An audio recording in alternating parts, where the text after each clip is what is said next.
Friends, मी Vishakha global online मराठीमध्ये आपल्या सर्वांचं स्वागत आहे. आजच्या सेशनमध्ये आपल्याला शिवाजी युनिव्हर्सिटी कोल्हापूर या युनिव्हर्सिटीच्या पी-एच-डी एंट्रन्स टेस्टसाठी रिसर्च मेथडॉलॉजीचा स्टडी करायचा आहे, ज्याचं हे आजचं आपलं 7वं लेक्चर आहे.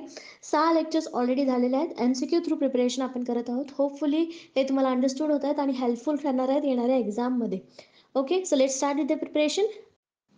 सेशन स्टार्ट करण्यापूर्वी एक इम्पॉर्टंट सूचना किंवा संधी आहे त्या स्टुडंटसाठी जे स्टुडंट्स यावर्षीची एक्झाम टार्गेट करतायत पेट एक्झामची डेट अजून आलेली नाही आहे. एक्झाम डेट येईपर्यंत आपल्याला प्रिपरेशन करायचं आहे.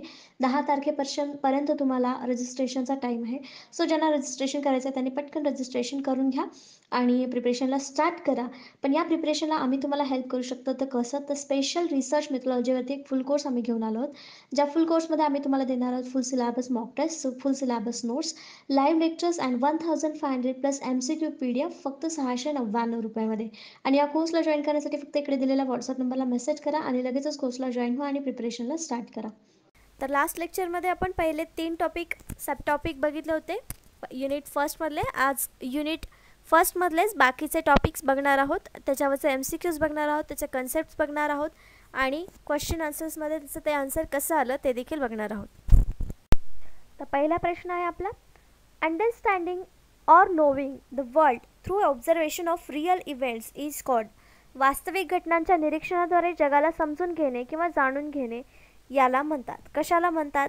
ऑप्शन्स आहेत टॅनॅसिटी, रॅशनलिझम, एम्पिरिसिझम, इंट्युएशन.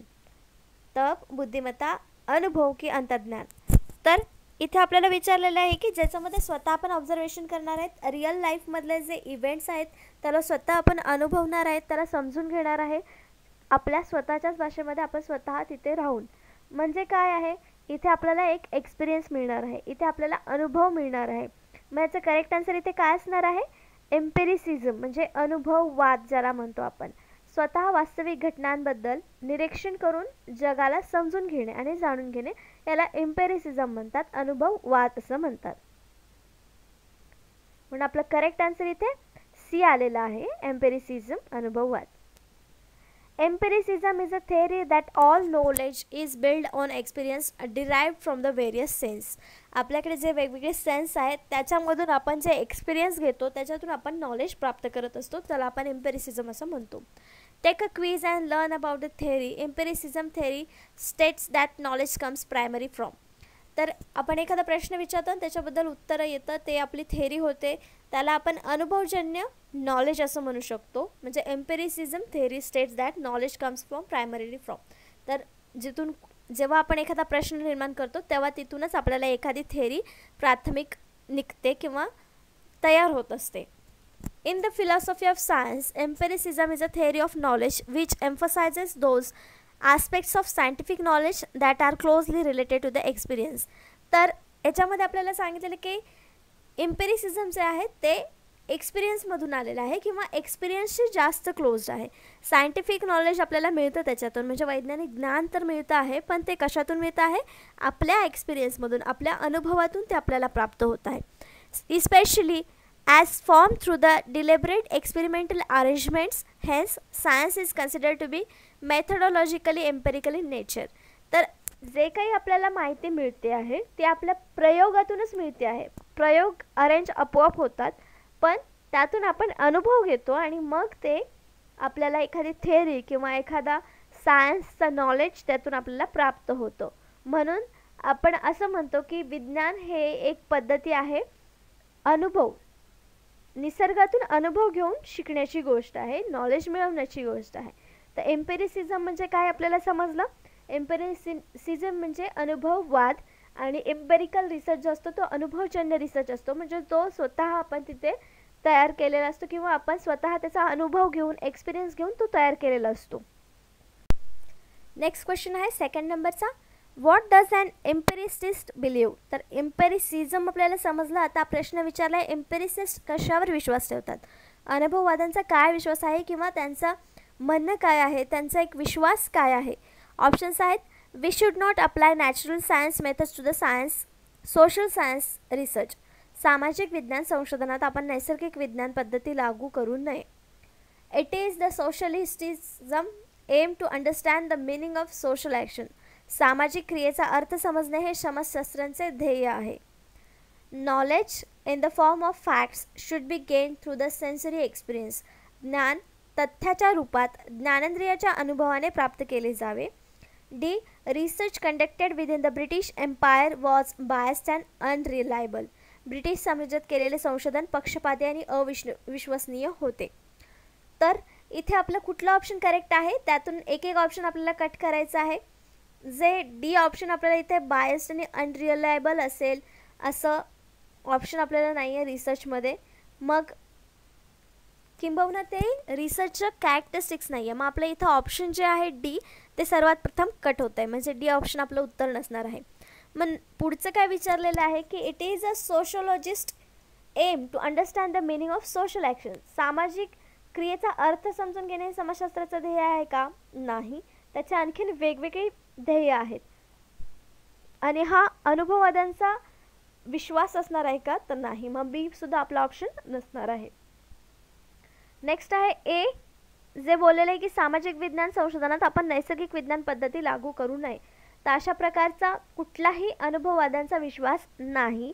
तर ते दोन्हीही आपल्याला एकत्र करून कधी कधी नवीन नॉलेज मिळवण्यासाठी आपण ते वापरू शकतो. म्हणून असं न करणं हे देखील अनुभववादांचा विश्वास नाही. मग आपल्या इथे करेक्ट आन्सर काय असणार आहे? C. Knowledge in the form of fact should be gain through sensory experience. तर आपण जे बघितलं एम्पेरिसिझम काय आहे, तर ते एक्सपिरियन्समधूनच यायला पाहिजे, स्वतःच्या ऑब्झर्वेशनमधूनच यायला पाहिजे. मग अनुभववादांचा विश्वास काय असणार आहे इथे की आपल्या स्वतःच्या ज्ञानेंद्रियाच्या अनुभवाने प्राप्त केलं जावं. जे काही ज्ञान आपण मिळवणार आहे ते आपल्या अनुभवाने प्राप्त केलं जावं, हा अनुभववाद्यांचा विश्वास असणार आहे. Empiricism in philosophy, the view of all concept originate in experience. ते मागाशीच बघितलं आपण की एम्पेरिसिझम हे ओरिजिनेट कशातून होतं आहे? एक्सपिरियन्समधून, म्हणजे अनुभवातून ते उगम पावत आहे. That all concepts are about applicable to things that can be experience. हे कन्सेप्ट कशाशी लागू आहेत? ज्या गोष्टी आपण एक्सपिरियन्स करू शकतो, अनुभव करू शकतो, अनुभव घेऊ शकतो, त्या गोष्टींशीच हे रिलेट करतं. Or that all rationally acceptable beliefs or propositions are justifiable or knowledgeable only through experience. म्हणजे यातून ज्या काही बिलीफ्स, विश्वास, जे गोष्टी मिळतात आपण एक्सेप्ट करतो, त्या सगळ्या कशातल्या असणार आहेत? एक्सपिरियन्समधल्या असणार आहेत, अनुभवातून आलेल्या गोष्टी असणार आहेत. म्हणजेच अनुभव बेस, एम्पेरिसिझमचा अनुभवजन्याचा बेसच काय आहे? एक्सपिरियन्स, अनुभव. नेक्स्ट क्वेश्चन आहे 3rd नंबरचा. The importance of measurement in quantitative research is that.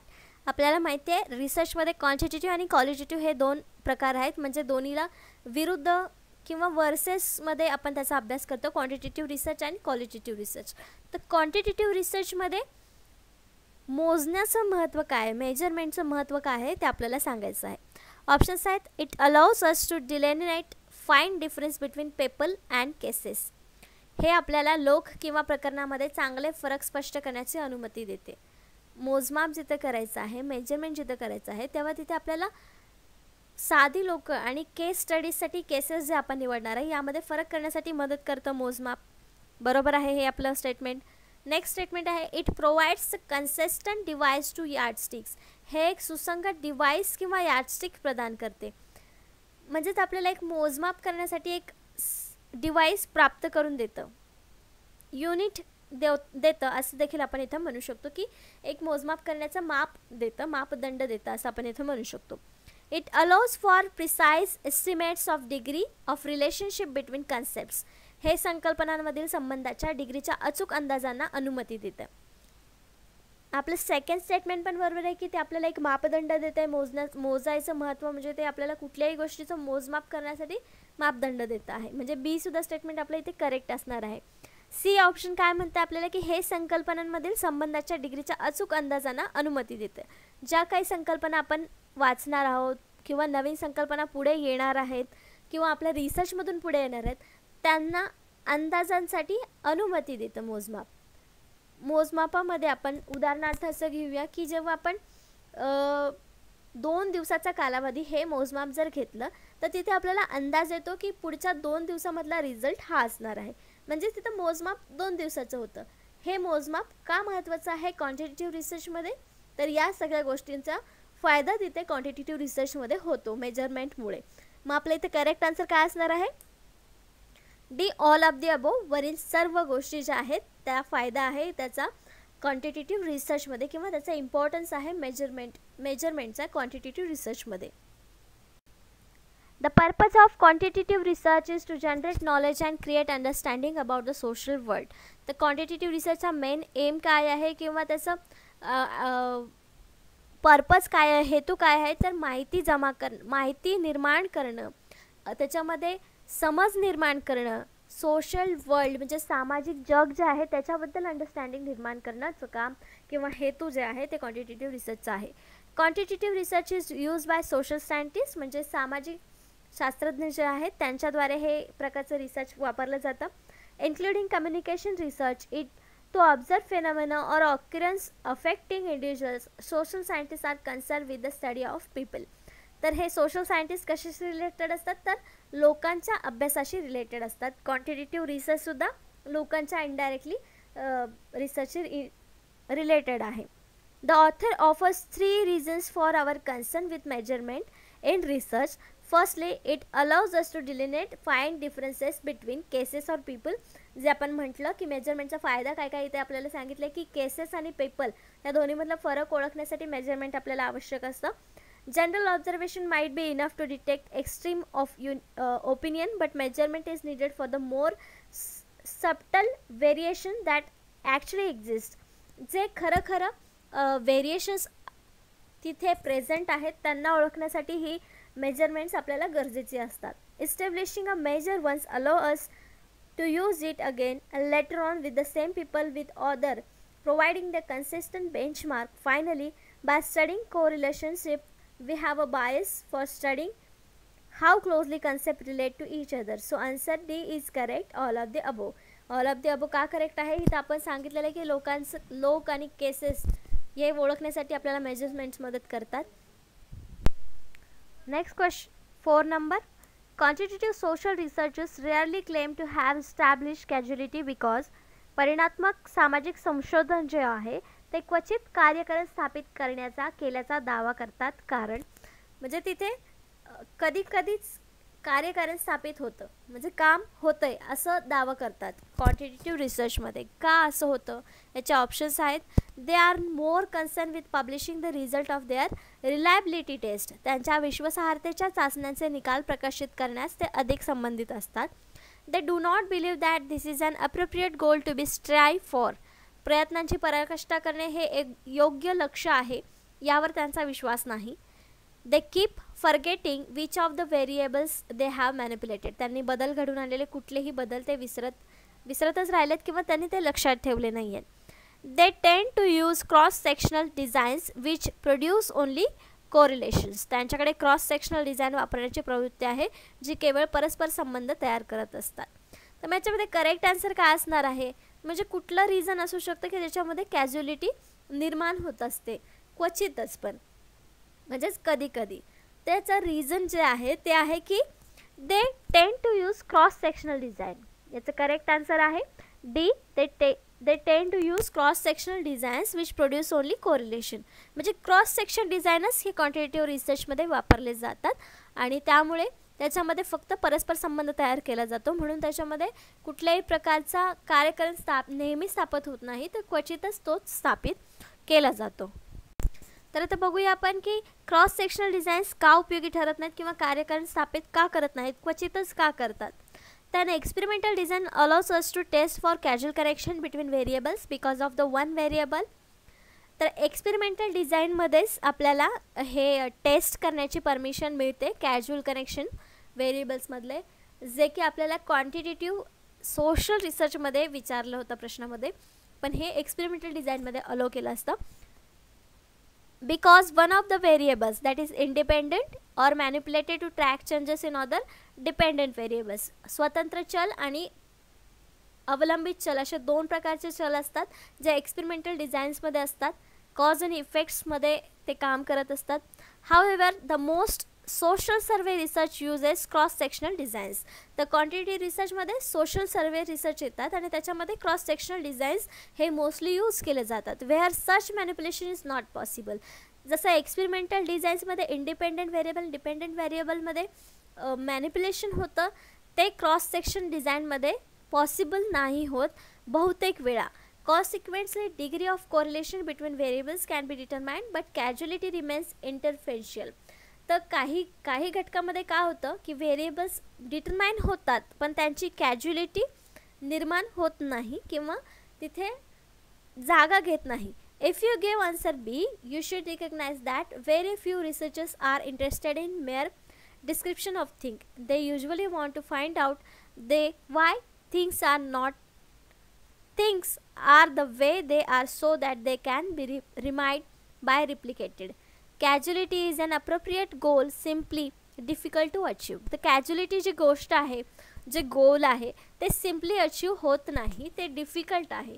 मग हे एक्सपेरिमेंटल डिझाईनमध्ये शक्य आहेत कारण तिथे जे व्हेरिएबल्स असतात ते एकमेकांना मॅनिप्युलेट करत असतात. पण क्रॉस सेक्शनल्समध्ये हे शक्य नसतं. म्हणून आपलं तिथे करेक्ट आन्सर जे आलं होतं ते डी आलं होतं की क्रॉस सेक्शनल डिझाईन्स तिथे यूज केली जाते, म्हणून तिथे कार्यकरण स्थापित क्वचितच होतं. नेक्स्ट क्वेश्चन आहे 5th नंबरचा. Quantitative research has been criticised because. प्रमाणित संशोधनावर टीका केली गेली आहे कारण जे आत्तापर्यंत आपण क्वांटिटेटिव्ह रिसर्चबद्दल बघतो आहोत त्याच्यावर टीका केली गेली आहे. तर का केली गेलेली आहे ते आपल्याला सांगायचं आहे. ऑप्शन्स आहेत. The measurement process suggest a spurious and artificial sense of accuracy. मापन प्रक्रिया अचूकतेची उत्तेजक आणि कृत्रिम अर्थ सूचित करते म्हणून. The Reliance on instruments and procedure makes it high in ecological validity. साधनांवर आणि प्रक्रियांवर अवलंबून राहून ते पर्यावरणीय वैधतेमध्ये उच्च आहे म्हणून. It underestimate the similarities between object in natural and social words. हे सामाजिक आणि नैसर्गिक आणि सामाजिक जगातील वस्तूंमध्ये समानता कमी लेखते म्हणून. डी ऑल ऑफ दी अबो. तर टीका केली गेली आहे याचं एकच रिझन असू शकतं, ऑल ऑफ दी अबो नसेल. मग याचं करेक्ट आन्सर असणार आहे ते आहे A. The measurement process suggest a spurious and artificial sense of accuracy. तर क्वांटिटेटिव्ह रिसर्चमध्ये आपण बघितलं की आकड्यांची रिलेटेड जे रिसर्च केले जातात ते इथे येतात आणि आर्टिफिशियल सेन्स ऑफ ॲक्युरेसी याच्यामध्ये निर्माण होऊ शकते किंवा कृत्रिम अर्थ याच्यामध्ये आपल्याला सूचित होत असतात. अशा प्रकारची टीका याच्यावर केली गेलेली आहे. तर काय हे क्रिटिक्स आहेत किंवा त्याच्यावरती गंभीर आरोप आहेत ते बघूया. Some critics of quantitative research see it as pretending that photograph is good representation of life rather than being a frozen instant of it. As a consequence, quantitative research is accused of assuming that social life is static, clearly not case. तर त्यांनी काय सांगितलेलं आहे, quantitative रिसर्चमध्ये photograph खूप छान लाईफचं दर्शन आपल्याला देतं किंवा रिप्रेझेंट करतं असं सांगितलेलं आहे. पण क्वांटिटेटिव्ह रिसर्चमध्ये हे काय म्हणतं की लाईफ जी आहे, सोशल लाईफ जी आहे ती स्टॅटिक आहे.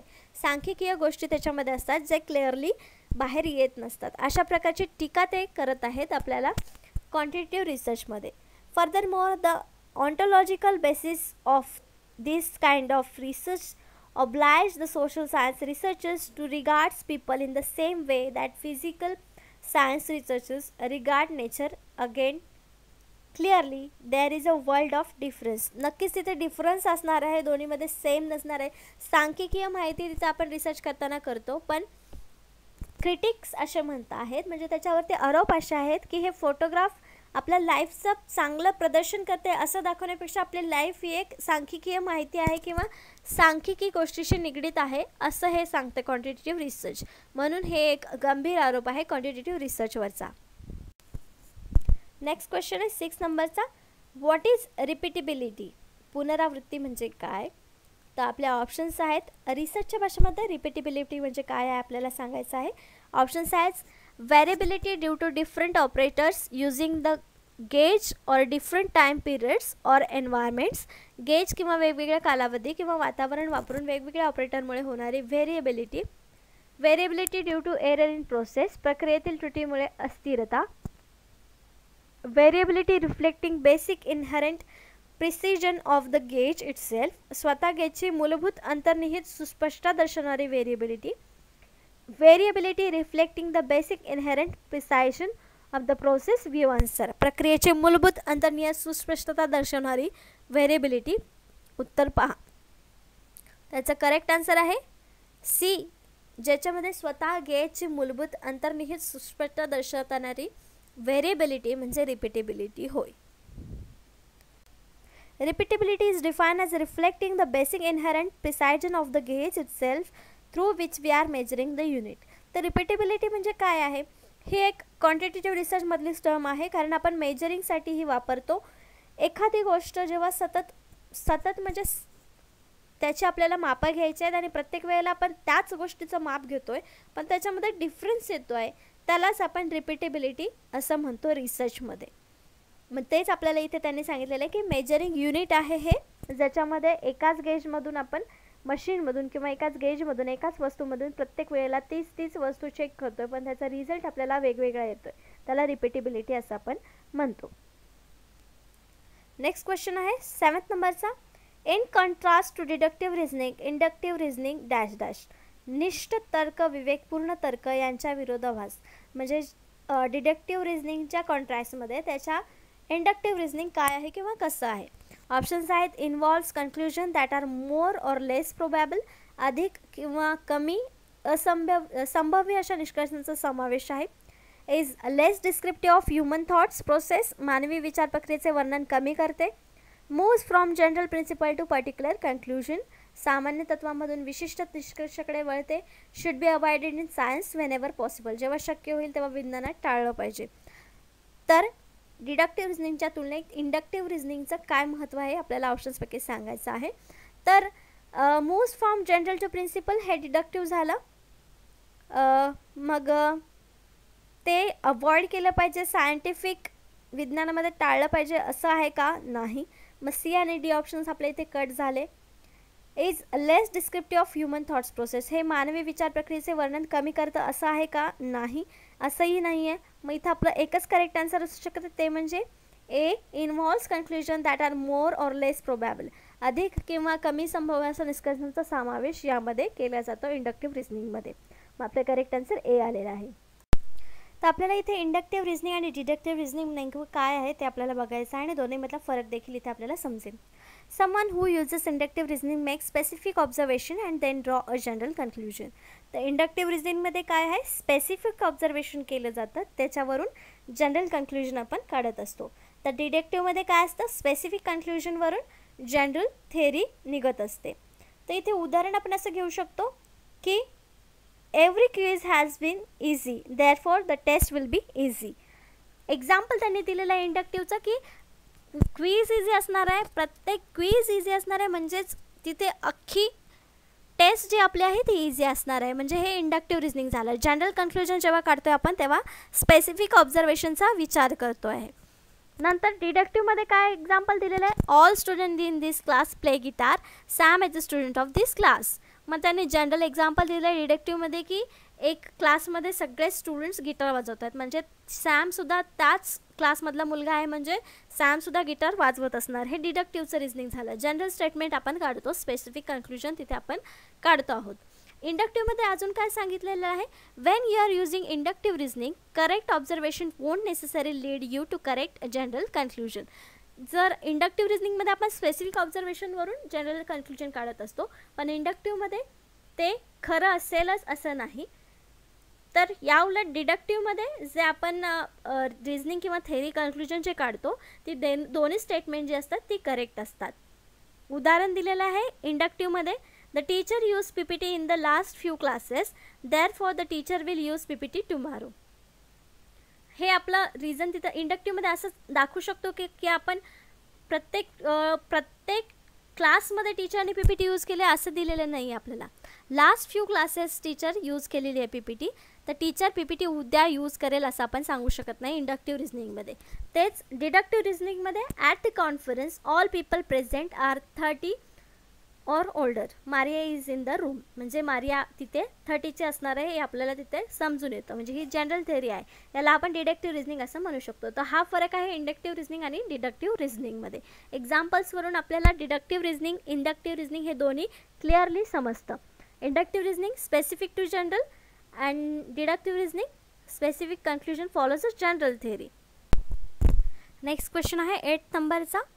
Which of the following sequence best describe the deductive logic of enquiry. तर डिडक्टिव्ह आपण बघितलेले आहे, रिझनिंग काय आहे, डिडक्टिव्ह लॉजिक एन्क्वायरी इथे काय विचारलेलं आहे, म्हणजे आपलं काय असणार आहे इथे, general to specific.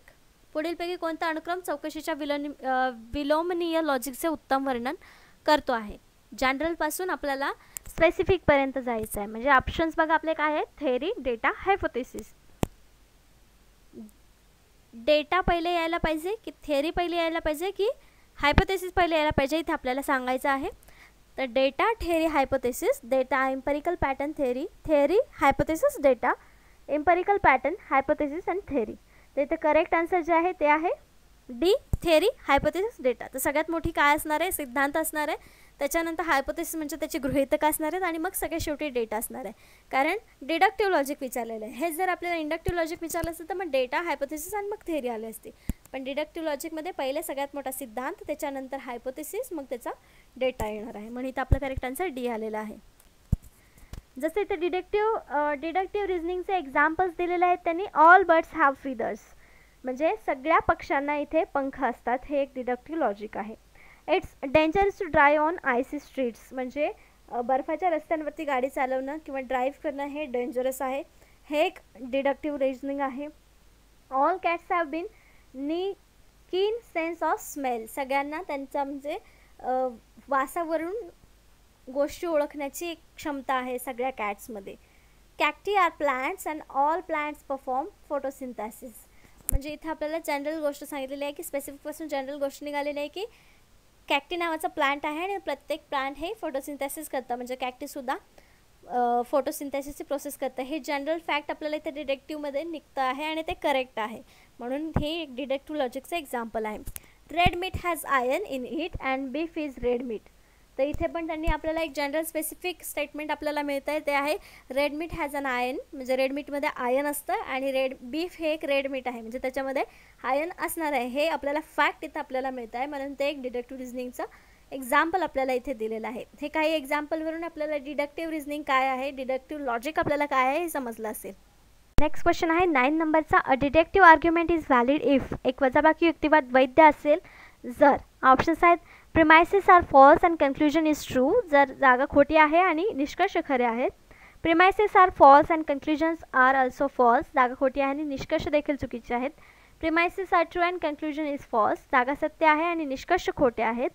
Premises are true and conclusion is true, जागा खरे आहेत आणि निष्कर्षही खरे आहेत. तर डिडक्टिव्ह आर्ग्युमेंटमध्ये आपण बघितलेलं आहे की दोन्ही स्टेटमेंट हे जनरल स्टेटमेंट असतात आणि त्यावरून जे फॅक्ट निघतं ते देखील खरं असतं. म्हणजे इथं आपल्याला जे प्रिमायसेस दिलेले आहेत ते सुद्धा खरे पाहिजेत आणि आपल्याला निघणारं कन्क्लुजन जे आहे ते देखील फॅक्ट म्हणजे खरं असलं पाहिजे. मग आपलं करेक्ट आन्सर इथे काय असणार आहे, D. Deductive argument is valid, म्हणजे डिडक्टिव्ह आर्ग्युमेंट कधी असेल तिथे जागा कधी घेईल, तर हे आपला ऑप्शन आहे. Premises are true and conclusions is true, दोन्ही असेल तेव्हाच तिथं डिडक्टिव्ह आर्ग्युमेंट प्लेस घेणार आहे.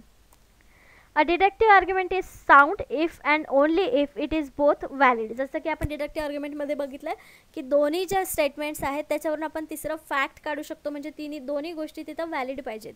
And all of its premises are actually truth, खरे असले पाहिजेत. Otherwise a deductive argument is unsound, मग तिथे डिडक्टिव्ह आर्ग्युमेंट होणार नाही जर तिथले एखादंही वाक्य जर चुकीचं असेल तर. According to the definition of deductive argument, the author of the deductive argument always intend that the premises provide the short justification for the conclusion whereby if premises are true. म्हणजे डिडक्टिव्ह रिझनिंगमध्ये डिडक्टिव्ह आर्ग्युमेंटमध्ये प्रिमायसेसमध्ये म्हणजे statement जे असतात पहिले statement त्याच्यामध्ये आपल्याला clue असतो, last conclusion असेल त्याच्यावरती, म्हणजे कन्क्लुजन आहे ते सुद्धा खरं निघालं तरच ते एक डिडक्टिव्ह आर्ग्युमेंट असतं. नेक्स्ट क्वेश्चन आहे 10th नंबरचा. Inductive reasoning is based on or presuppose. आगमनात्मक तर्क, डिडक्टिव्हच्या अपोजिट इंडक्टिव्ह रिझनिंग जे आहे ते कोणत्या पूर्वस्थितीवर आधारित आहे. ऑप्शन्स आहेत युनिफॉर्मिटी ऑफ नेचर, निसर्गाचा एकसारखेपणा. युनिटी ऑफ नेचर, निसर्गाची एकता. गॉड क्रिएटेड द वर्ल्ड, देवाने जगाची निर्मिती केली आहे. लॉज ऑफ नेचर, निसर्गाचे नियम. तर कुठल्या आधारावर आहे इंडक्टिव्ह रिझनिंग, तर युनिफॉर्मिटी ऑफ नेचर, निसर्गाचा एकसारखेपणा या तत्वावर इंडक्टिव्ह रिझनिंग बेस्ट आहे, पूर्वस्थित आहे असं आपण म्हणू शकतो. म्हणजे याचं करेक्ट आन्सर आपलं ए आलेलं आहे. कसं तर बघूया. Two types of inductive arguments. इंडक्टिव्ह आर्ग्युमेंट्सचे दोन प्रकार आहेत. एक आहे statistical inductive argument and inductive argument which does not presuppose the uniformity of nature. ह्याच्यामध्ये नेचरचा विचार केला जात नाही किंवा निसर्गाचा एकसारखेपणाचा विचार केला जात नाही. For example 90% of college freshman can read beyond the 6th grade level. David is a college freshman, therefore David can read beyond the 6th grade level. हे इंडक्टिव्ह रिझनिंगचा आर्ग्युमेंट आहे, पण त्याच्यामध्ये स्टॅटिस्टिकल इंडक्टिव्ह आर्ग्युमेंट्स आलेले आहेत, पण हे uniformity of नेचरमध्ये नाही आहे. मग दुसरा टाईप कोणता आहे? Human inductive argument and inductive argument which presuppose the uniformity of nature.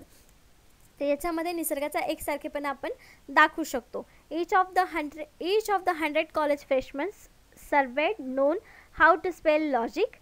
If we ask another college freshman, he or she will also know how to spell logic. म्हणजे त्याच्यामध्ये काय दिलेलं आहे की युनिफॉर्मिटी ऑफ नेचरमध्ये काय दिलेलं की भरपूर सारे एकाच वेळी भरपूर सारे कॉलेजेसमध्ये एक वर्ड सेम लिहिला जातो. तसाच दुसऱ्या जगातल्या कुठल्याही विद्यार्थ्याला तो वर्ड स्पेल करायला सांगितला तर सेमच येणार आहे. तिथं एकसारखेपणा आपल्याला दिसून येणार आहे. शिकवण्यामध्ये किंवा आता स्पेल करण्यामध्ये एकसारखेपणा दिसून येणार आहे. म्हणून इथं आपलं करेक्ट आन्सर काय होतं? Uniformity of. तर अशा प्रकारे आजचे आपले 10 प्रश्न 10 कन्सेप्ट ज्या आहेत त्या इथे क्लिअर केलेल्या आहेत. आपण नेक्स्ट लेक्चरमध्ये याच टॉपिकवरती पुढचे अजून 10 प्रश्न घेणार आहोत, जेणेकरून आपल्या राहिलेल्या कन्सेप्ट देखील याच्यातून क्लिअर व्हावा युनिट 1 मधल्या. आजच्या लेक्चरसाठी धन्यवाद.